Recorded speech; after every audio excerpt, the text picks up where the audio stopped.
So, Gordon Brown.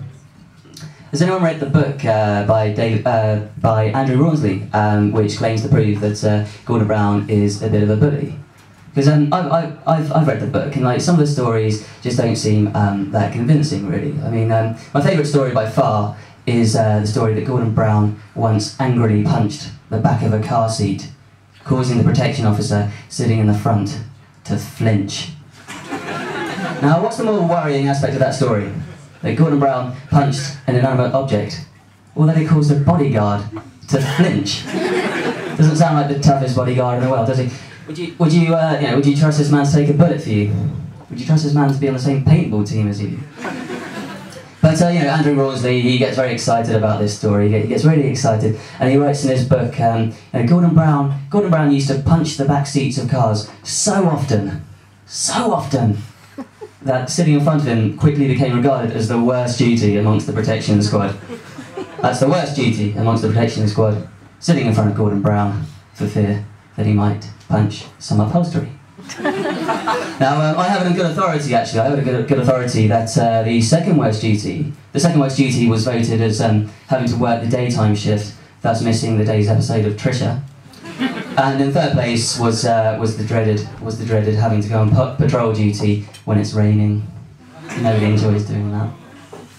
But the thing about Gordon Brown, I mean, reading these allegations, it just seems that the worst you could accuse him of is perhaps letting the power go to his head on occasions. I think that's I can sympathise with that to a large extent. I mean, it's human nature to go on power trips when you've actually. That definitely wasn't part of it. But, I didn't just think, like, what would go well? 2 seconds of the clash when talking about Gordon Brown. But I think the worst thing you could accuse Gordon Brown of doing was just going on a power trip, really. And I think we all go on power trips when we've got power. And I'm no different. I like to go on power trips. My favourite way of going on a power trip is to go on the tube, armed with a copy of the Times newspaper. Now, let me just explain that. Consider for a moment the tube carriage, crawling with free newspapers, the London Light, the Evening Standard, the Metro, filled with nothing but celebrity gossip. In this world, the world of the tube carriage, the man with the quality broadsheet is king. I can't describe the surge of power. I get when I get on the tube and open my quality broadsheet newspaper. And the guy on the left, sitting on the left, just sort of cocks his head to the right a little bit. Just trying to get a glimpse. Of a story. Any story that isn't about Peaches Geldolf. Look, I'm not saying Peaches Geldolf isn't news. I'm just saying she's rather like a wealthy relative or a famous painter. In that I'm only genuinely going to be interested when she's dead. The thing with these newspapers really is that these shit-free newspapers, you can tell they're not really performing their primary function when you find you're learning more from the copious amounts of adverts in the paper than you are from the article. It's something like Beyonce sings song, Paris Hilton goes to party, Ant and Dec still friends. Oh, McDonald's are bringing out a new salad range.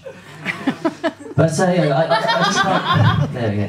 I can't describe the power surge I feel when I'm sitting on the tube and I open my quality broadsheet newspaper and the guy on the left just sort of cocks his head to the right, trying to read my story. And I like to let him read my story. I like to let him have the first paragraph, give him the second paragraph, maybe allow him the third paragraph. Just sort of pique his interest, whet his appetite, give him a taster.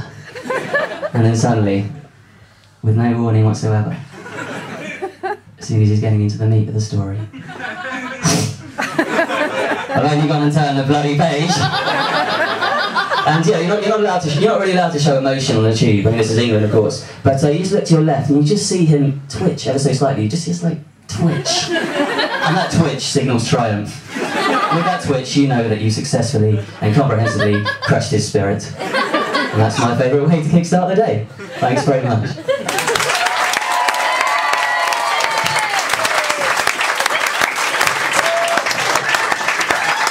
So